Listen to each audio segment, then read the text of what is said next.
So I normally don't ask you guys that are listening this early in the morning to give us a call because I know you guys are really busy, but this is just not sitting well with me, and I can't seem to come to a final decision on it that makes me comfortable.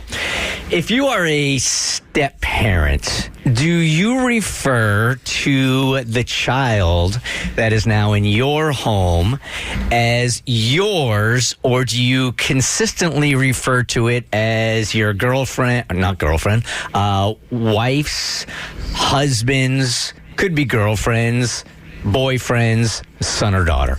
Because I'm just not comfortable with it. 1-855-BERT Show. Every now and then on the show, when I'm talking about Tiffany's daughter, Eliza, who is 6 years old, we've been living together for 4.5 years now, and she's in our house about 50% of the time, and with her dad 50% of the time also. Every now and then on the show, I'll refer to Eliza, the 6-year-old, as our 6-year-old. And every time I do it, I kind of wince. Like, it doesn't feel right. But when I do it, I get social media feedback from people going, I think it's really great that you have sort of adopted Eliza as your own. Like, she really feels like family. And I can't come to a place that I'm really comfortable with, because all I can think of is if the roles were reversed and somebody was with my ex-wife referring to my kids as their kids, I don't think that I'd be really comfortable with it. So I'm curious from you step parents, what do you guys do in situations like that? 1-855-BERT Show. And for those that were on the show here, what did your parents do? Thanks for bringing something light and easy this early in the morning. I mean, it's not light. It's better than the call we're about to take about the woman that has her dog sitter that's stolen her dog. No, I mean, here's the thing. I don't think there's one answer. I think this is very complicated and this is very nuanced, and it depends. Like, it's family to family and how everybody who is involved feels. I do think it's important to take Eliza's dad's feelings into consideration, like you just did. I mean, you put yourself in his shoes and you were like, this wouldn't settle right with me if somebody referred to my kids as their kids. And as I'm sitting here thinking about it, I'm like, you can't have too much family. You know what I mean? Like, you can't have too much love. There's no such thing. So for her to have as many people as possible who love her and feel her as their own, I think is actually a beautiful thing.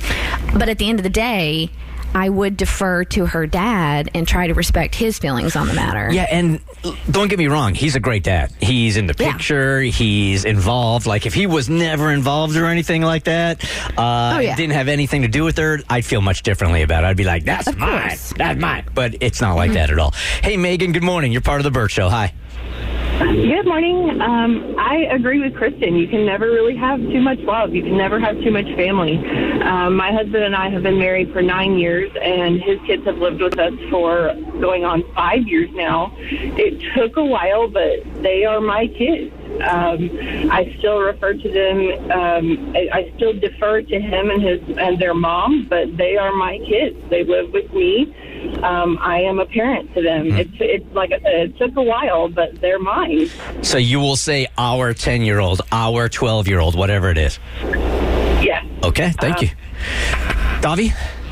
I do know some people. I have some friends that grew up with the stepdad always calling them stepkids. He'd be like, "This is my child. These are my stepkids." You know, like, and like that difference, like that difference created competition, and there was neglect, and there was resentment there. So they never felt like they were truly his. So I feel like what you're doing is a really nice thing. Mo, what you got? Yeah, I grew up as the kid who was the quote-unquote step-kid in the family, and I honestly can't remember a time when my dad called me stepdad, and I've called him dad for so long. I don't look at him as a stepdad, but it did take time in the beginning. I want to say it took maybe 3 or 4 years, and then it was me who initiated it, because he didn't want to do it. So it got to the point where I went up to him and I just asked him, like, you mind if I call you dad?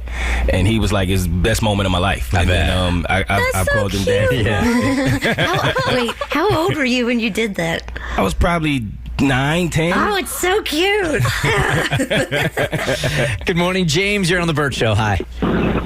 Hi, Mo. That is the best feeling in the whole world. I married in and got a son with the marriage, and I am his father. I raise him co-parently. He gets in trouble, they call me the dad.